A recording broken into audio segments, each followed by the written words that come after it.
여러분 안녕하십니까, 인문학사랑입니다. 오늘은 아간벤의 미학을 그가 쓴 저서 내용 없는 인간을 중심으로 살펴보겠습니다. 이 책 전반부는 취향의 시대의 도래에 대해서 설명을 했고요.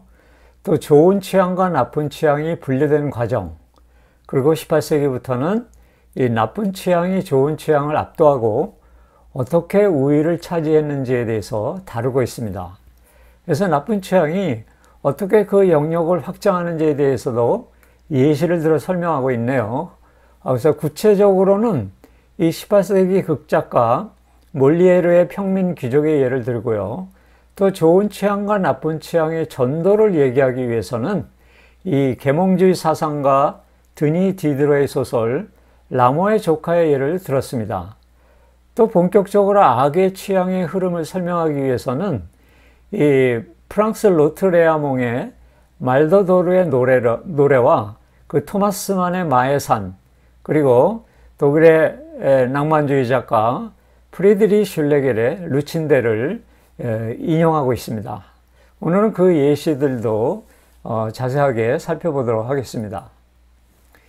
이 내용 없는 인간은 아간벤이 평소에 예술가와 관람자 사이의 관계, 그리고 예술가의 광기와 그의 천재성은 어떤 차이가 있는지, 또 예술 작품과 그 예술 작품의 객체인 대상과의 관계는 어떤지, 그리고 마지막으로 작품의 형식과 내용 간에는 어떤 차이가 있는지에 대해서 깊이 고민했는데요.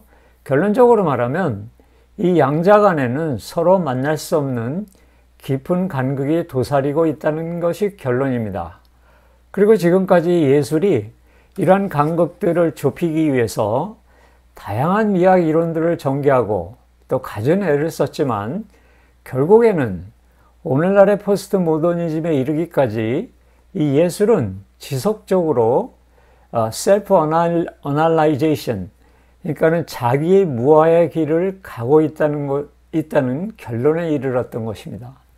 그래서 다시 말하면 칸트와 니체의 미학 이론이 그 예술을 비평하고 감상하는 데 아주 지대한 영향을 미친 것은 사실이지만 정작 예술 자체는 미학 이론이나 혹은 작가의 천재성이나 혹은 관람자의 예리한 눈에 상관없이 예술가들은 마치 사막의 방랑자들처럼 어떤 발자취도 남기지 않은 이 무의 세계로 향해서 나아간다는 주장을 한 거예요.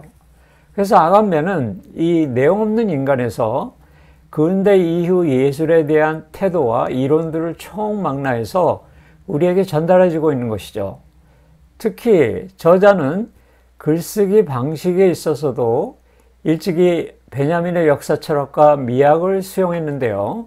이 내용 없는 인간의 글쓰기 방식도 베냐민처럼 이게 수많은 문학작품들과 미술작품들에 관한 인용들을 삽입해서 마치 그 인용들이 베냐민이 말하는 하나의 성좌, 별자리처럼 배치되고 그 성자적 배치로부터 독자들이 그 작가가 전달하고자 하는 내용을 자기만의 방식으로 해석하도록 만든 거예요.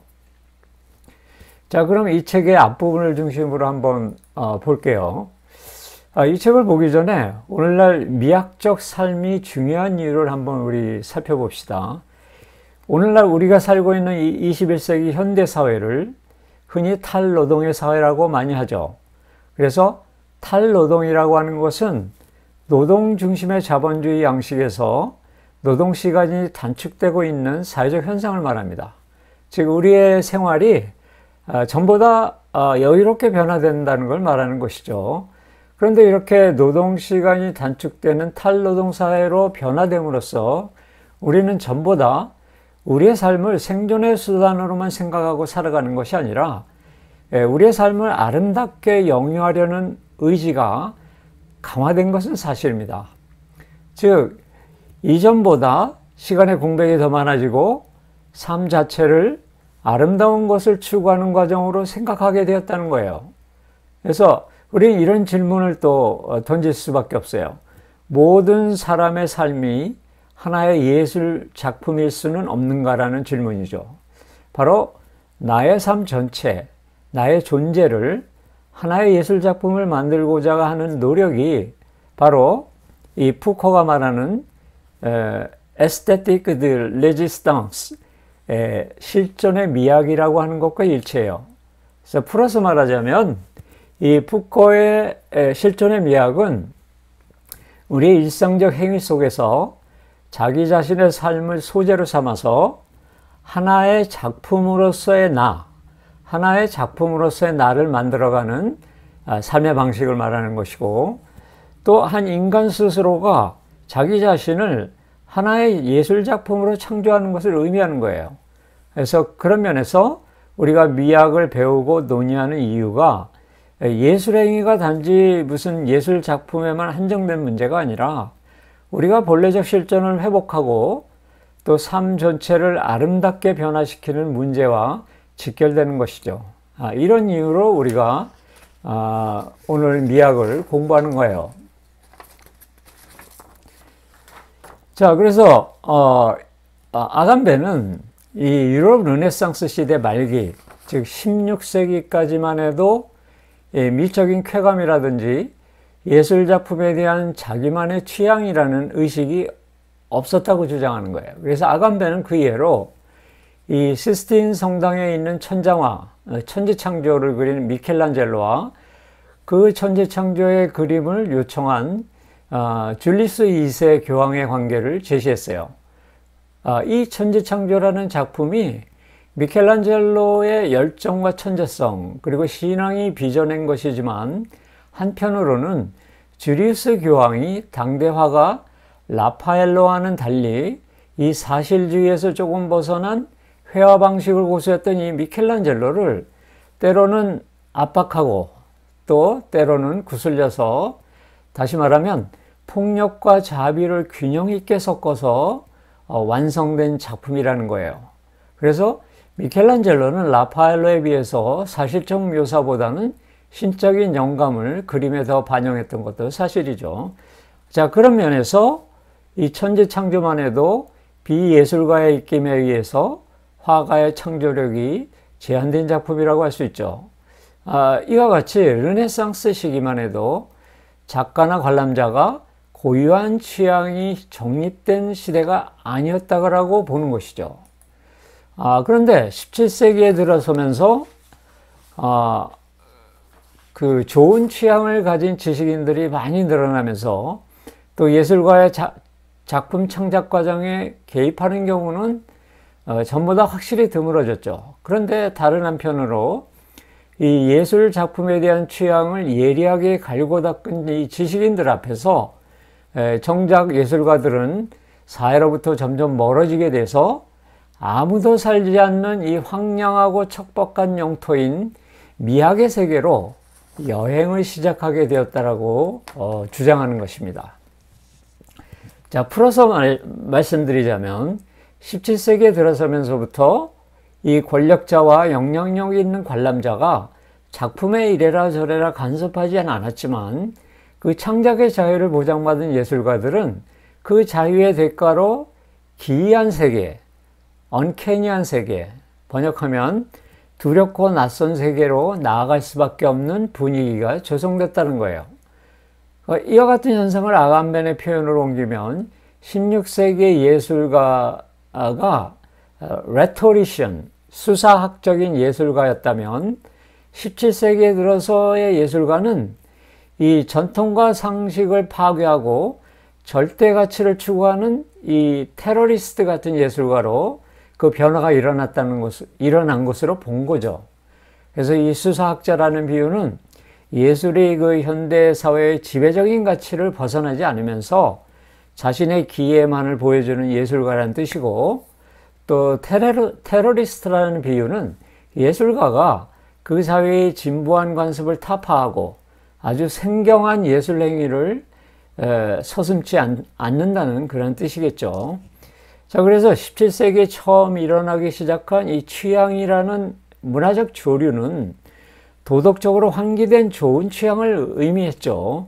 그러다가 이 기이함을 추구하는 풍조가 예술가들 사이에서 퍼지기 시작했던 것이에요. 한마디로 예술가는 어떤 특별한 신적 능력을 지니한다는 특료분으로 인해서 때로는 가짜 천재, 또 저질 작품을 만들어내는 그림자가 드려지기도 했습니다.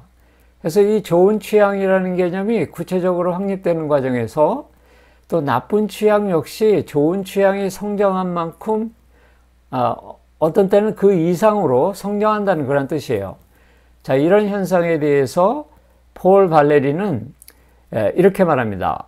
Le goût est fait de mille dégoûts. 그러니까는 좋은 취향은 다양한 여러 가지 악취향들로 구성되어 있다라고 이렇게 말을 했습니다. 그래서 좋은 취향과 나쁜 취향의 이 변증법적 관계는 마치 오늘날 여성 누드화가 그 예술성으로 칭송받고 있지만 그 사회의 물밑에서는 포르노 시청과 같은 악의 취향도 좋은 취향 이상으로 공존하는 것과 같은 이치입니다. 자, 이렇게 귀족과 상류층의 전유물이었던 이 좋은 취향이 저속한 취향에 의해서 압도당한 그 시절이 있었죠. 그래서 사실 소설이라는 장르도 이러한 저속한 취향의 원류라고 말할 수 있어요. 우리가 소설을 생각해 보면 근대 이후의 소설 중에서 명랑소설은 없었죠. 세계적인 명작은 의례 인간의 고통과 암울한 배경, 불륜과 살인과 치정과 범죄와 같은 그리고 잘못된 신념들과 같은 이 악의 정령들이 이 소설의 내용을 완전히 지배했다는 것은 우리 모두 알고 있을 것입니다.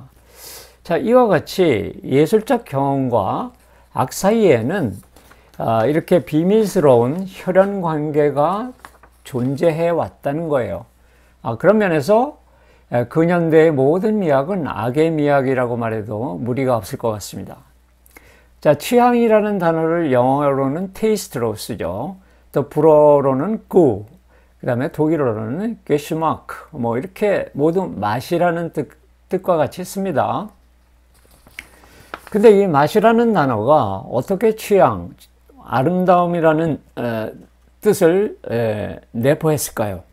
자, 사실 이 맛이라는 단어는 태생적으로 단지 음식물에 대한 미각의 기호만을 의미하진 않았습니다.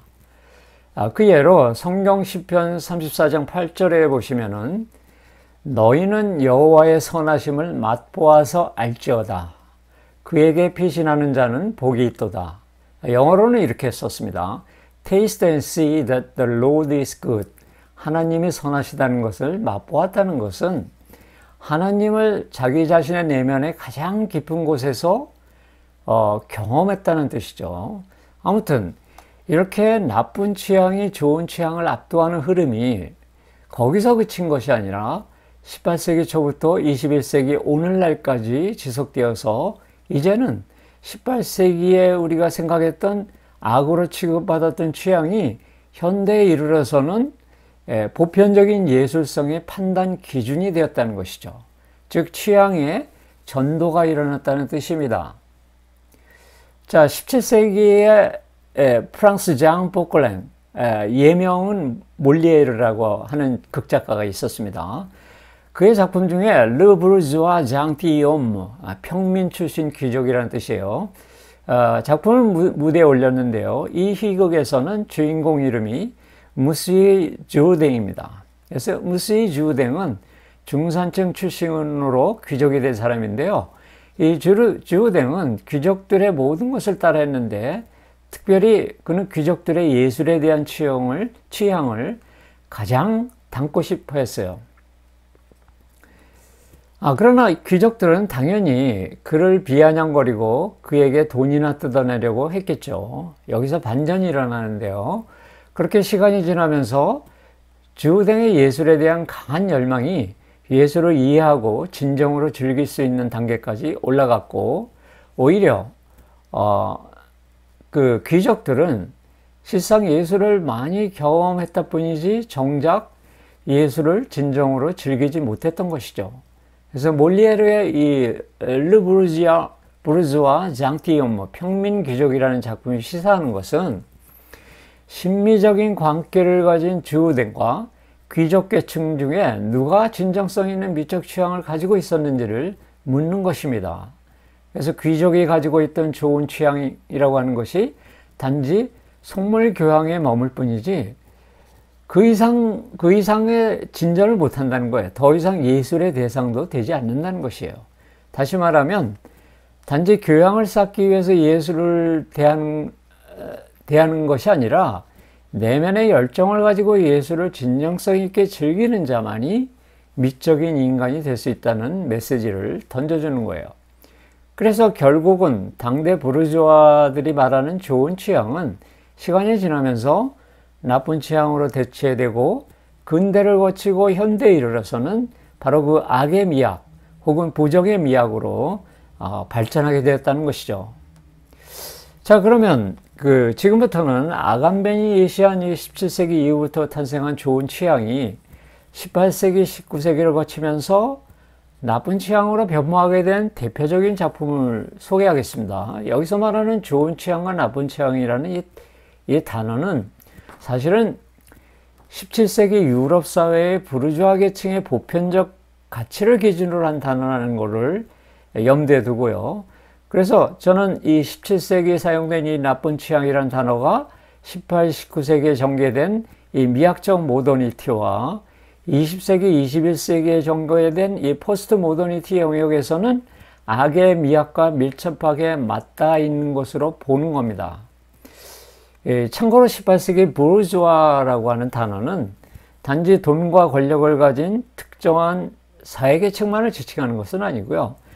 자신의 이익과 본능에 충실하게 행동하는 사람, 혹은 사물과 세상을 실리적인 관점에서만 바라보는 사람들을 총칭하는 것으로 우리가 생각하시면 될 것 같습니다. 제일 먼저 소개해드릴 작품은 18세기 계몽주의 사상가인 드니 디드로가 쓴 소설 르 네베 드 라모, 라모의 조카입니다. 자, 이 작품은 디드로 생전에는 출판되지 못했고요. 1805년에 괴테가 독일어로 번역한 판본이 처음 세상에 알려진 작품입니다.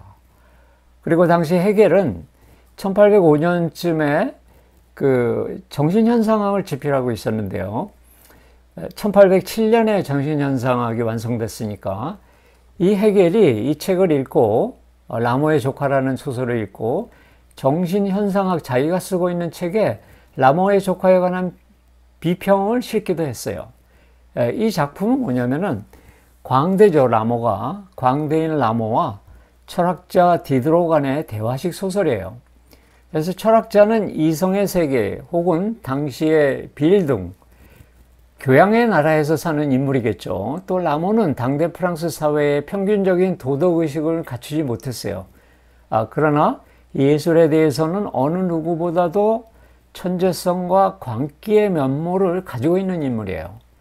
한마디로 말해서 라모는 existence déraisonnable, 그러니까는 비상식적, 비이성적인 존재로 등장합니다. 그런데 헤겔은 정신현상학에서 인간의 정신을 고귀한 정신과 비천한 정신으로 구분했죠. 그래서 헤겔이 말하는 고귀한 정신이라는 건 뭐냐면 이 국가 권력 혹은 대타자의 권력과 부의 자본에 아첨하는 의식, 그리고 이 권력이 만들어낸 교양의 체계 내에서 오직 진부한 습속과 상투적 언어를 유지하려는 의식을 말합니다. 말하자면 전적으로 내가 아니라 대타자에 의존하는 완전히 타자화된 의식입니다. 그리고 비천한 정신이라고 하는 것은 이러한 지배적인 권력과 교양 체제를 위선과 속물로 규정하는, 말하자면 대타자에 저항하는 의식으로 본 거예요. 그래서 라모의 조카라는 소설에서 헤겔은 이 철학자를 또 다른 말로 또 표현했는데요. 정직한 의식, 말하자면 위에서 말한 고귀한 의식이죠.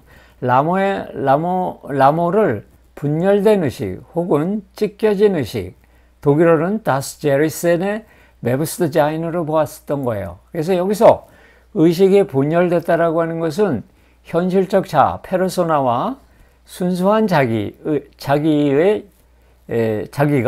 자신의 내면에 같이 이렇게 들어있다는 뜻이죠. 자, 정직한 의식은 사회의 지배적 가치에 맹목적으로 순종하고 잘못된 신념에 대해서도 이를 반성하거나 성찰하지 않는 의식이고요. 반대로 분열된 의식이라고 하는 것은 자기 자신을 일종의 분열된 주체로 보고 인간의식이 불완전하다는 걸 잘 알아차리고 오히려 이를 치열하게 성찰하고 잘못된 자기 자신을 변혁시키는 의식으로 평가했던 거예요. 실제로 라몬은 자신은 태생적으로 악덕한 사람이고 또 자신이 갖지도 않은 미덕을 애써 꾸며내는 것을 자기 본성에 어긋나는 것이라고 생각한 사람이에요.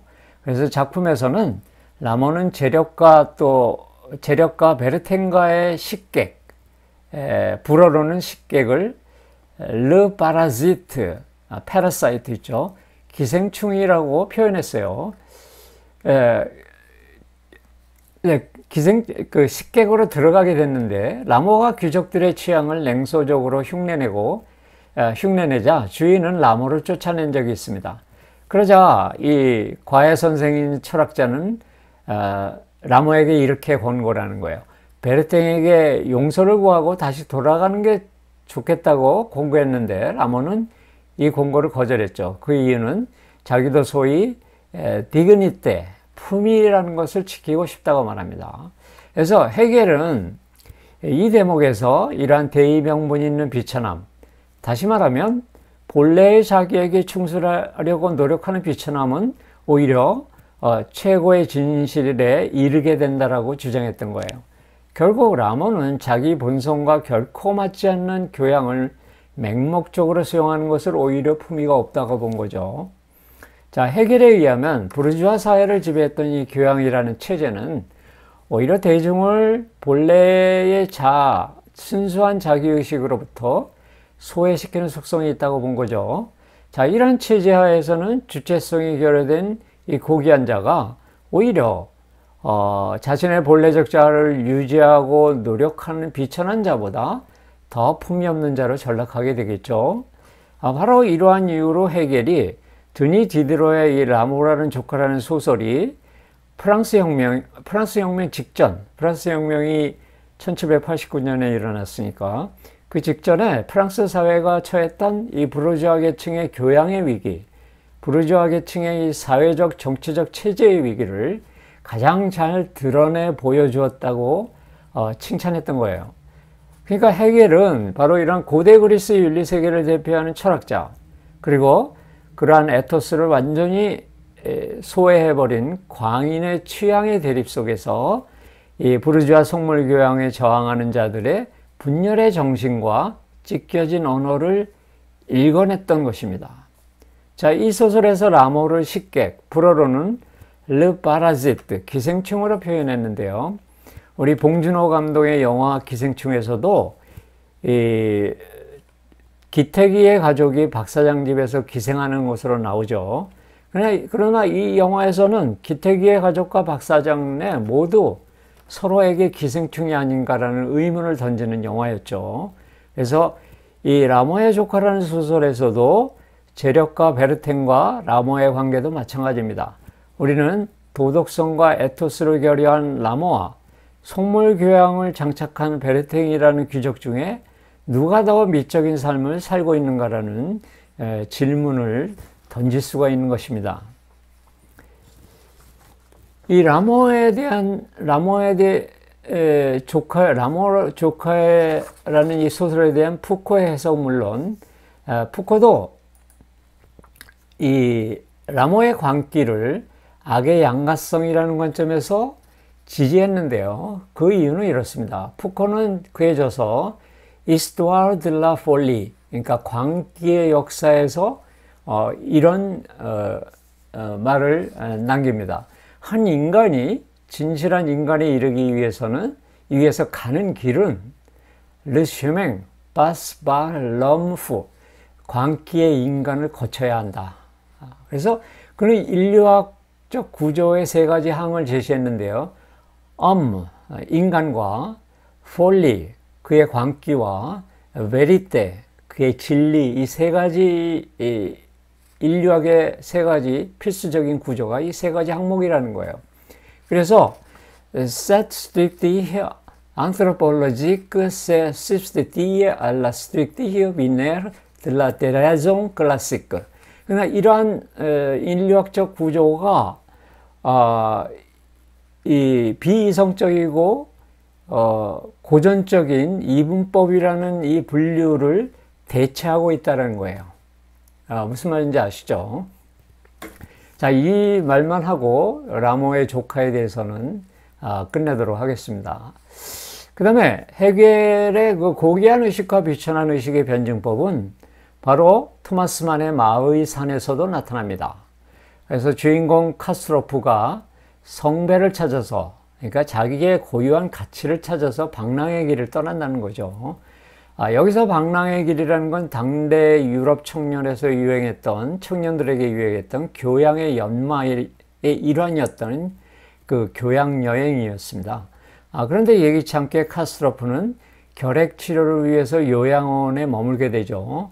거기서 원장이 한 4명의 가정교사를 소개해서 카스트로프의 교육을 맡았는데, 이 세템브린이라는 가정교사는 카스트로프에게 계몽주의 사상을 주입시키고, 또 나프타라는 선생은 종교적 사회를 주입시키는데, 카스트로프는 이들 두 사상이 어느 것에도 물들지 않고 대립을 통한 이 상승작용, 그리고 지향운동을 통해서 주체성을 확립함으로써 이들 간의 대리적 이념의 충돌과 대립이라는 그러한 독단의 위험에서 벗어난다는 그러한 소설입니다. 자, 그런 면에서 이 토마스만의 마에사는 주인공들의 철학적 신념, 들 간의 대립을 삶과 죽음이라는 가치를 성찰하는 방식을 통해서 극복하는 소설이죠.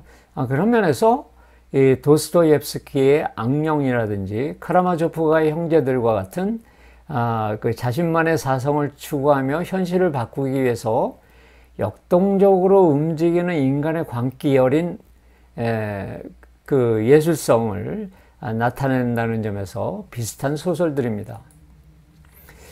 그 다음에 아감벤이 예시한 작품 중에 하나, 1869년 프랑스 레트 레어몽이라는 시인이 발표한 말도 로르의 노래라는 작품이 있습니다. 이 노래는 인간의 본질적 악에 대해서 깊게 파고들었던 시적인 소설이라고 말할 수 있어요. 서사시의 형식을 빌린 소설이란 뜻이죠. 그래서 로트레아몽의 본명은 원래 이사도르 디카스입니다. 근데 로트레아몽은 이 말도로르의 노래에 대해서 이렇게 말합니다.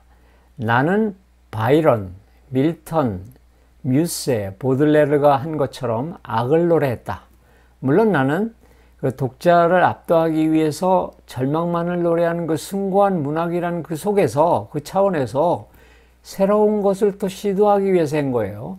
그리고 독자들에게 정신적 스트레스에 대한 치료제로서 선을 욕망하도록 하기 위해서 조금 과장을 하였다. 이렇게 설명하고 있습니다. 이 말의 의미는 뭐냐면, 첫째는 이 로트레아몽이 자신의 작품들이 전통적으로 악을 노래한 보들레르나 뮤세 등 여러 작가들의 문학적 계보를 계승하고 있다는 점을 부각시키는 것이고요. 두 번째는 이 악에 대한 노래가 독자들에게는 악행에 대한 죄의식과 죽음 충동으로 생긴 상처를 치유하는 치료제의 역할을 하고 궁극적으로 그들이 선을 향해 나아갈 수 있게 하기 위한 것이라고 이렇게 정당화한 것입니다. 자, 이렇게 보면 로트레아몽의 설명이 사실이라면 어떻게 보면 이것은 지적이 제기한 부정성에 머물기를 통해서 자기 갱신을 한다는 것과 굉장히 유사한 논리죠. 그래서 지속적으로 자기를 부정하는 가운데 자신의 진짜 모습을 드러내는 방식이라고 할 수 있습니다. 자, 그 외에도 아간베는 낭만주의 사상가이고 작가인 프리드리히 슐레겔의 루친데라는 소설을 인용했는데요. 이 루친데는 전통적인 기독교 사회에서의 덕목이었던 이 윤리와 도덕, 이성과 같은 가치를 전복하고 정신적 사랑과 관능적 사랑의 종합을 주장하는 소설이죠. 그런데 이 루친데의 부제목은 미숙환자의 고백록입니다. 그래서 일부 비평가들은 이 소설이 외설적인 표현이 많아서 부제목, 그 베켄트니스 아이네스 운게시크튼 이라고 하는 것을 Confessions of an Improper Man, 부적절한 자의 고백록으로 해석하기도 합니다. 그래서 여기서 미숙한 자라고 하는 것은 당대의 부르주아 사회의 주요 가치들에 적응하지 못하는 룸펜을 말합니다. 그래서 예를 들면 우리가 이상의 날개에 나오는 주인공 나, 그리고 박태원 소설가 구보시의 일일에 나오는 주인공 구보와 같은 룸펜 인텔리와 같은 자들을 말하는 거예요. 자, 마지막 인용으로 랭보의 윈 세종 아낭페, 지옥에서 한철이라는 시를 예시했는데요. 아간벤이 왜 이 작품을 저속한 취향의 작품이라고 했는지는 여러분들이 이 시의 일부분만 봐도 금방 알 수 있을 것 같아요. 이렇게 노래를 하고 있죠. 나는 내 정신 속에서 인간이 가질 수 있는 온갖 희망을 사라지게 하기에 이르렀다. 그 희망의 목을 비트는데 즐거움을 느껴 나는 잔인한 짐승처럼 음험하게 뛰었다. 이 시는 부조리한 현실을 상징적으로 표현한 것이지만 용어 선택이 아주 직접적이고 파격적인 면에서 저속한 취향이라고 평가했던 거예요. 그런데 아간베는 이러한 저속한 취향이라고 불리었던 작품들이 오늘날 현대로 오면서 긍정을 위한 부정의 형태를 띠기 시작했고 오히려 더욱더 세련된 취향으로 이렇게 칭송받기 시작했다고 말했던 거예요. 다시 말하면 랭보가 살던 시대에는 괴기스럽고 이상하게 생각되어진 것들이 점차 지성인들의 일반적인 예술 취향으로 현대에는 자리 잡기 시작했다는 뜻이겠죠. 자, 이렇게 5개의 작품을 예를 들었는데 이러한 작품, 근대의 미학적 모더니티 시대에 이러한 작품들을 통해서 오늘날 현대까지 미술 분야나 문학 분야에서 이러한 악의 미학이 지속되고 있다는 것을 예시하기 위해서 이렇게 5개의 작품을 소개한 거예요. 자, 결론적으로 아간베는 이 미학 이론이 예술가와 감상자들을 작품의 핵심 혹은 작품의 근원에 다가가도록 도움을 주었다기보다는 오히려 작품의 형식의 내용이 아니라 형식에 천착하도록 부추겨왔다라고 주장해요.